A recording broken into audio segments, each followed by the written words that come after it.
Hi, it's Gary. Welcome to today's video. Today it's fountain pen focus day and we're going to focus on this. This is the Kaigelu 316 in the Aloe pattern. Nice pen to use. What we're going to do is we're going to take a quick look around the pen. We'll do some size comparisons, some weights and measures, a writing sample, then I'll give you my thoughts and some scores for this pen.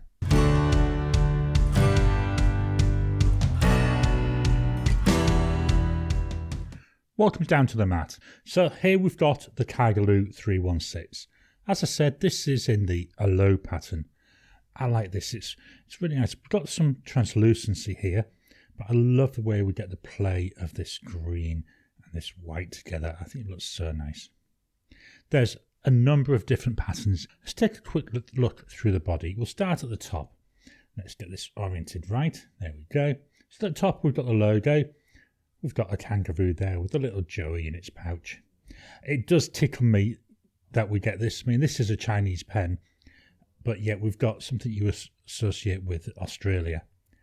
And they are quite interesting. Where I live, we live opposite a park, and we do see quite a lot of kangaroos. And we've had a few of them where we've caught them in the garden at night. Really interesting creatures to look at. Anyway, from there we come down, we've got this black finial that angles down fairly steeply till we get to the cap. The top of the band here, this band coming round, that gives us the clip, nice and springy. The cap itself, same width all the way down.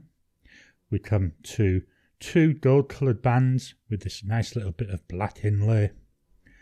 That goes all the way around the pen. The cap continues and it starts to angle down, and then we've got a drop off down to the body. It is a drop off, you notice. You definitely know it's there. The body then that carries on down. Again, more or less the same width. I don't think there's a taper, and if there is, it's very, very gradual and you don't notice it. We come to another gold band. Then we've got the flat black end finial. Let's take off the cap.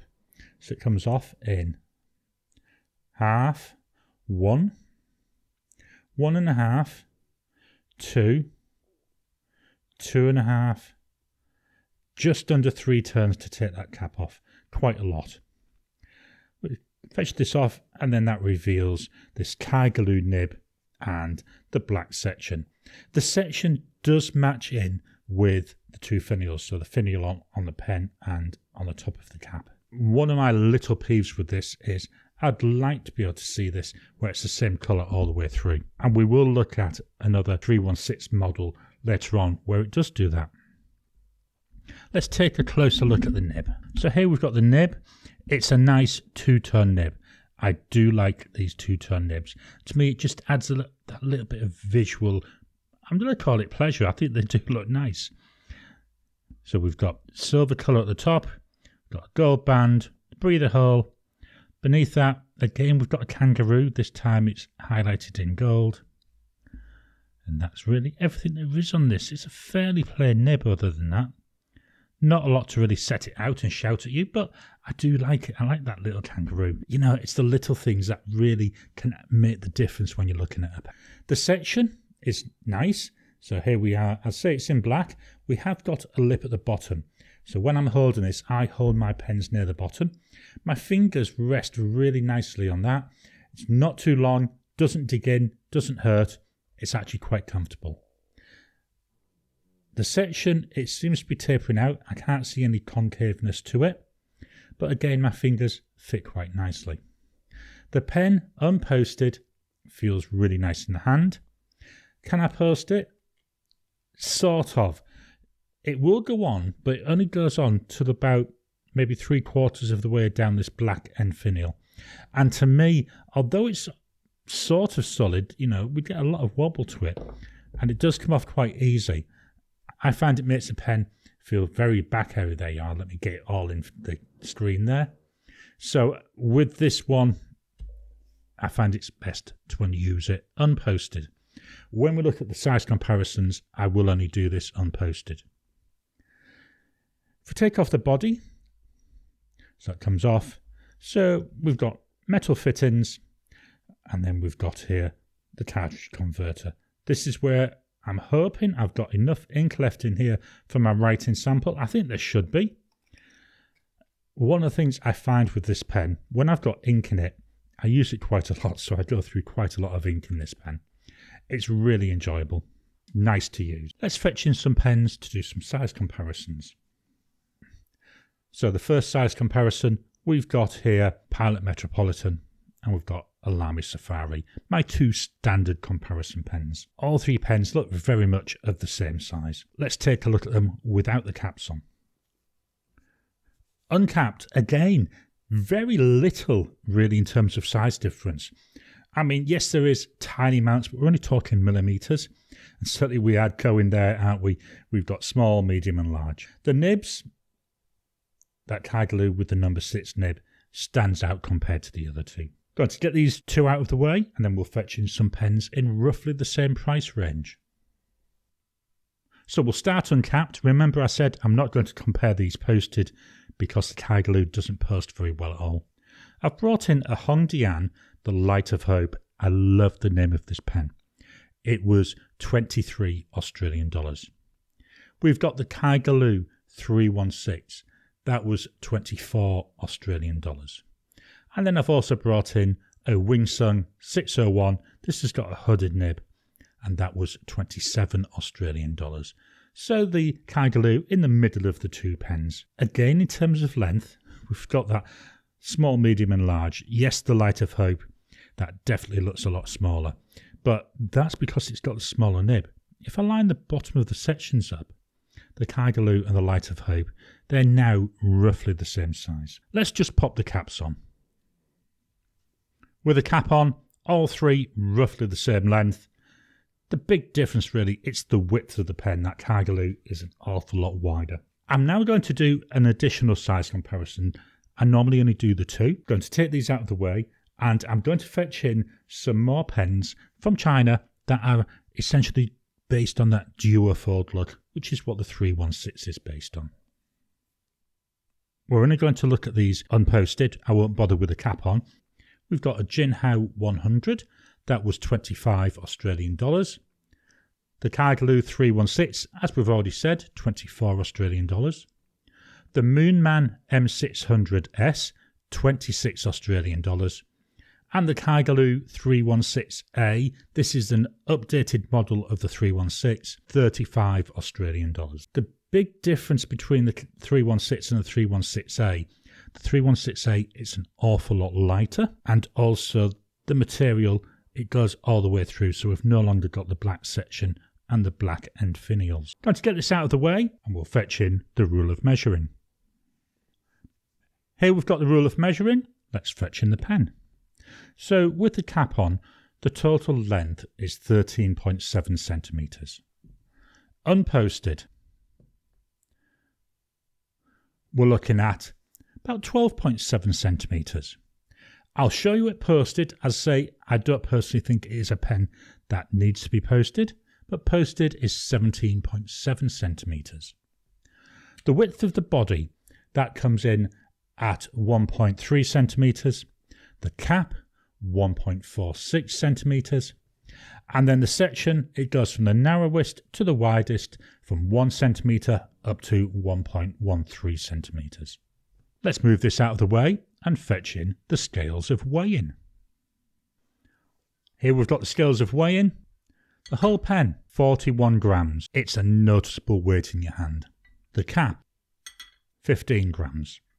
The body, 26 grams. As I say, there is a little bit of ink in there, but not that much. It's a weighty pen. You do know you're holding it. Let's move this out of the way and fetch in the notepad of testing. Here we've got the notepad of testing. This is Ayush paper, 100 GSM paper, really nice. Slight creaminess to the paper as well. I really like using this. It's got a bit of texture, which helps fetch out the tactile nature of a pen. So let's write. We've got here a Kaigelu 316. I think that little issue there I had at the start is because I've had the cap on and off as we've been going through the video. It's got a medium nib on it. And as I've already said, 24 Australian dollars. Now that was about 18 months ago. Since then, they have gone up in price. The ink is by Robert Oster. And it's Spearmint. I quite like this ink. I think it's a nice green colour. You know me and green inks, we get on so well. We're already seeing a little bit of shading in just this little bit of a sample writing. Drying times. Here's immediate. 10 seconds.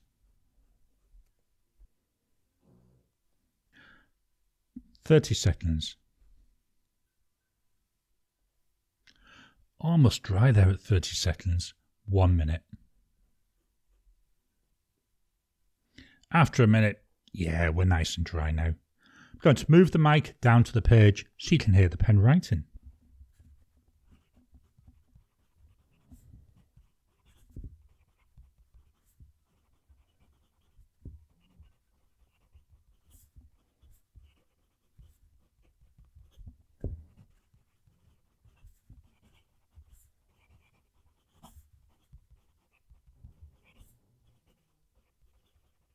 It's so nice to write with.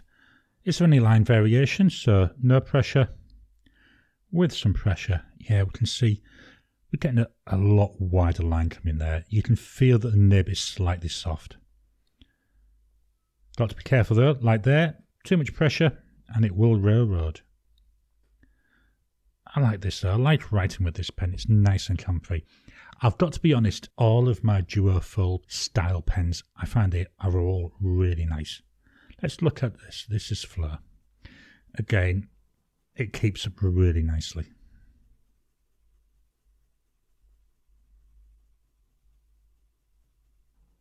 This pen is so nice to use. We can see here we're getting some shading coming through in the ink. I like this ink, so how much is to do with the nib of the pen and how much is to do with the ink, I'm not sure, but certainly we're seeing as a combo that nice shading. We've got a little bit of feedback. It's not scratchy feedback, there's not a lot of it, but you can certainly feel it, and it doesn't feel smooth. There's a slight tactileness to it, which could also be in part be due to the paper, because the paper does have some texture. I'm going to fetch in my Tomoe River notebook. This is 52 GSM Tomoe River paper. So here we've got the writing in here. As you can see in here, really nice. See a lot more shading coming through in here. Performs really well. If you go down to the bottom of the page, you know, again, we've got a line variation. In here, it does look quite a bit wetter. So I do a hash and do a straight swipe. I then scribble going crosswise, do the same with a swipe, and scribble going up and down, and then do my swipe. And the flow looks really nice, even on this Tomoe River paper. So what are my thoughts and scores on the Kaigelu 316? Let's start with pen looks. I like this pattern. I know I said at the start of the video, I think it looks really nice. I like the fact that it's slightly translucent. I think that really, to me, adds to the appeal. I'm not sure about the black section and these black finials. That's where I think the 316A, I think they must have picked that up, because by changing that, I think it looks so much nicer to have that same colour going all the way through the pen. But yeah, it's nice. There's nothing really wrong with it. It looks okay. So for pen looks, I'm going to give this 8 out of 10.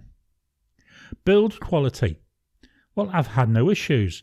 The nib writes really well. Had no problems with hard starts or skipping. I haven't had to pull this nib to clean it. It's literally as it came from the factory. Fits well in my hand. Had no issues with the material, no cracking or anything like that. So for build quality, I'm going to give this a 9 out of 10. Writing experience. As we saw here, it's nice. Little tiny bit of feedback. I enjoy that tactileness. I enjoy the feedback. So personally, I like it. We've got some nice line variation. We can see that just a little bit of pressure gives us that wider line, and it's a nice noticeable line. We've got the shading coming through in the ink, and really, to be honest, I like the ink colour as well. So for writing experience, I'm going to give it a 9 out of 10. Ink flow. Well, we saw a little tiny issue here, didn't we, when I was starting up. I do put that down, as I said, because I've had the cap on and off through the first few minutes of this video.